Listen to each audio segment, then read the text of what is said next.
What is the scariest unsolved mystery you know about? Sometimes, unless it becomes a media circus, we miss out on the creepiest things happening around us. In today's video, we explore an Ask Reddit thread detailing mysteries we might not have heard about, but that Redditors have become obsessed with. Welcome to the Crafty Cryptid.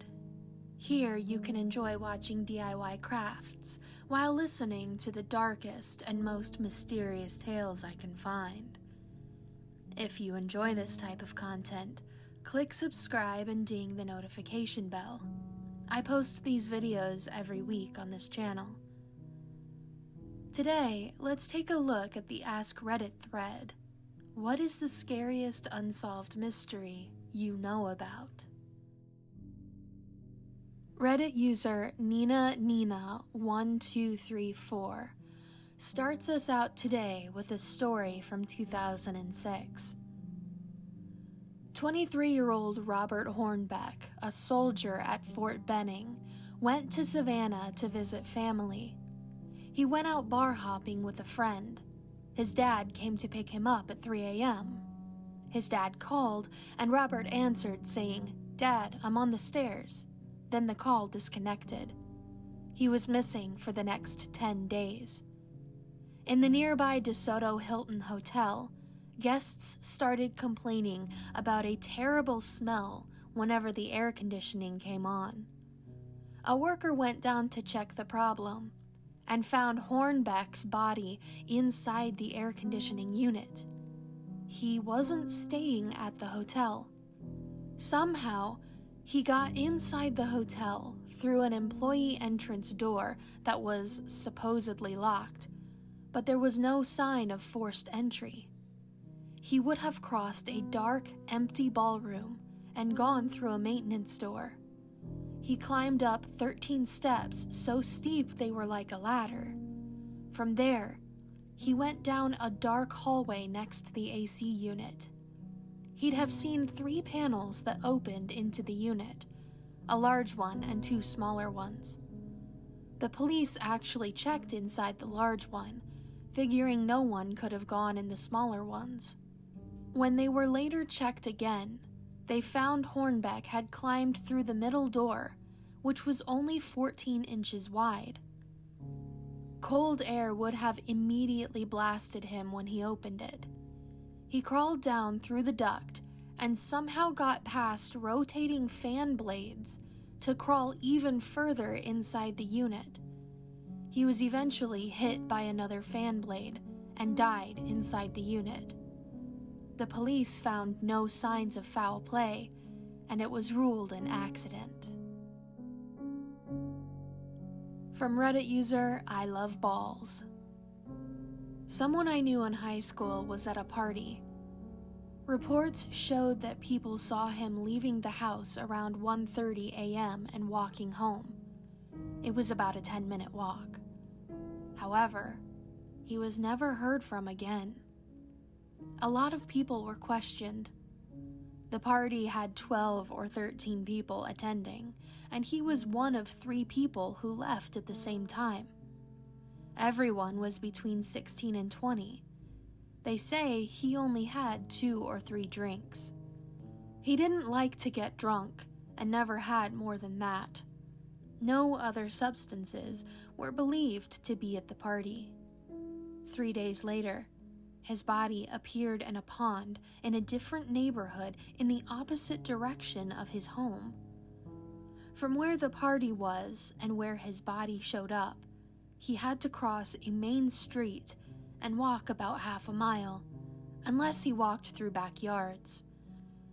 The morning his body was found, there was a report that 2 people had stood outside the pond the morning before and the morning of his body floating to the top of the pond.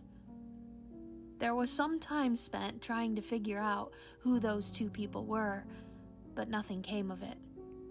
It was ruled an accidental death. One of the people at the party was a close friend's sister. She's talked about it. She said she truly doesn't know what happened.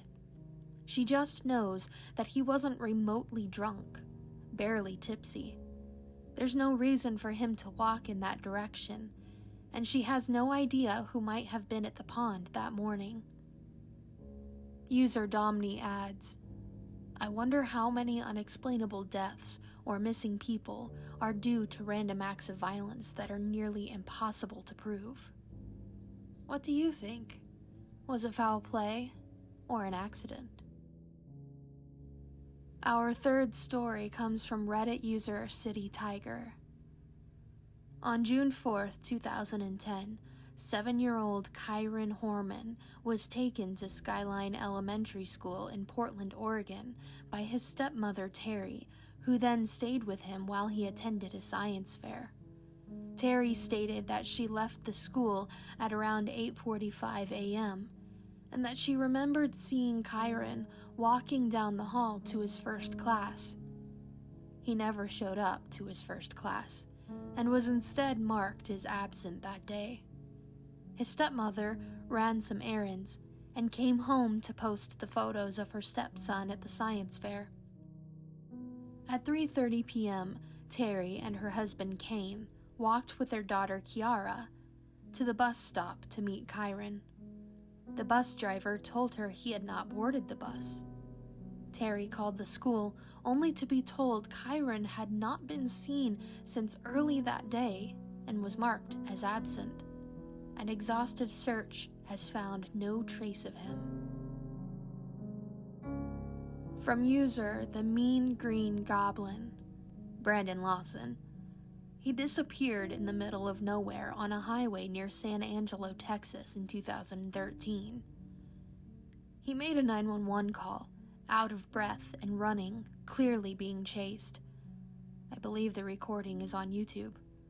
The call suddenly cuts off, and there's been no sign of him since. The 911 call is spooky. You can tell the dude is afraid. Here is the audio of that 911 call. 911 emergency. Yes, I'm in the middle of the field. It's like we're just pushing guys over. Right here going towards Javelin on both sides. My truck ran out of gas. There's one car here. You got to take it to the woods. Please hurry. Okay, now run that by me. I'm not talking to him. I actually ran into him. Ah, you ran into him. Okay. Got the first guy. Do you need an ambulance? Yeah, no, I need the cops. Okay. Is anybody hurt?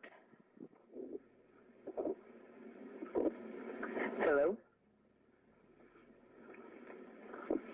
Hello? Hello? User River Shimmer adds more details, saying, Brandon's brother has given some recent interviews where he says that his brother had a problem with meth, and that during the phone calls while he was trying to find him, the brother thought he was in a state of drug-fueled psychosis. I think it's more likely that Brandon thought he was being chased, but it was really just the meth talking to him. The fact that no trace of his body was found is sobering, but there's wild hogs out in that part of the world. Hogs can digest every part of a human body except for the hair and teeth, and a pack of 16 hogs can destroy a 200-pound body in 8 minutes. They cannot digest shoes and clothing, but once they are done with the body, the shoes and clothing will be ripped to shreds, ready to blow away with any breeze.